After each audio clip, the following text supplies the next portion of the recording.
Wave to my teacher. Hello, teacher. Hello. Hi. Okay, can I move this? Can you make sure that it...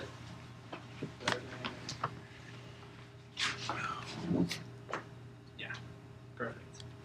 All right, well, I'd like to thank you all for coming and watching my speech. I hope you enjoy it.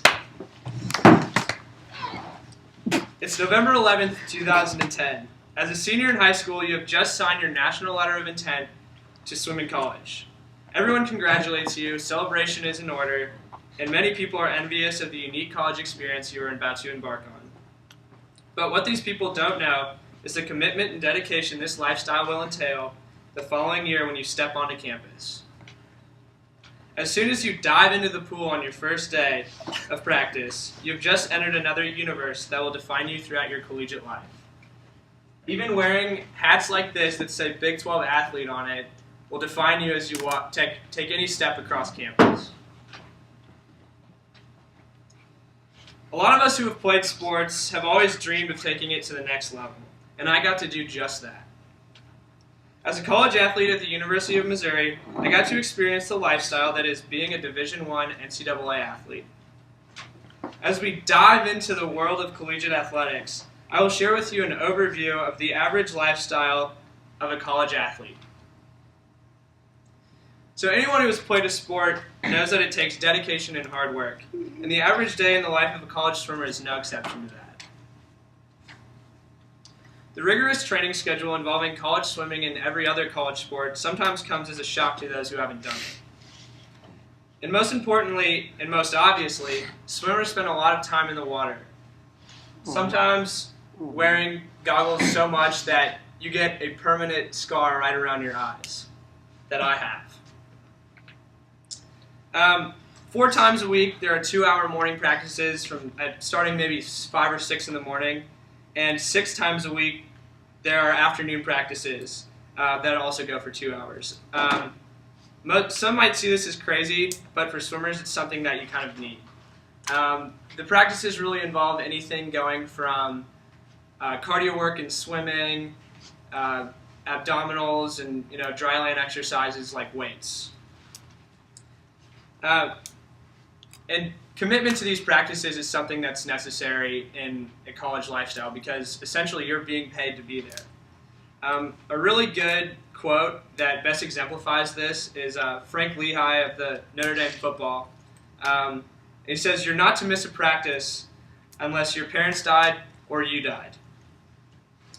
First and foremost, though, you are a student athlete. All athletes still attend all classes on top of the training schedule they have, and a lot of athletes are actually held to a standard of making classes with people there to check.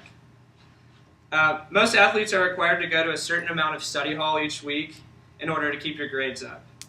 The GPA requirements for each team keeps college athletes on track, and for some people it's really what they need to graduate.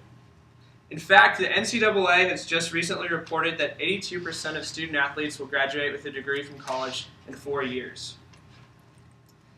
Everyone knows that college is not college without the social life.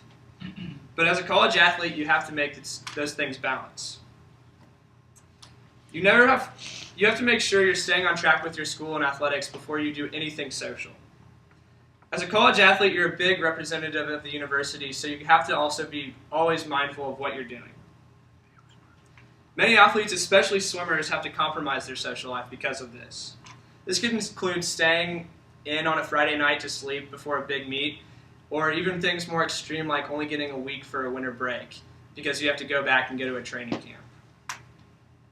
So at this point, you might be asking yourself, why would anyone want to do this? Well, there's quite a few perks and rewards involved with being a Division I athlete. As a college athlete, many things are basically given to you. These are sometimes not known to the public, and sometimes when they are, it really glorifies being a college athlete. Most importantly, there are scholarships. A lot of college athletes get some or even full tuition paid just to play a sport, and because of that, a lot of people consider college athletes a employee of the university. At most universities, though, besides tuition being paid for, there are a lot of athletic training centers that will go above and beyond to provide for student athletes. Academically, they'll provide you with free tutoring and individual study review sessions.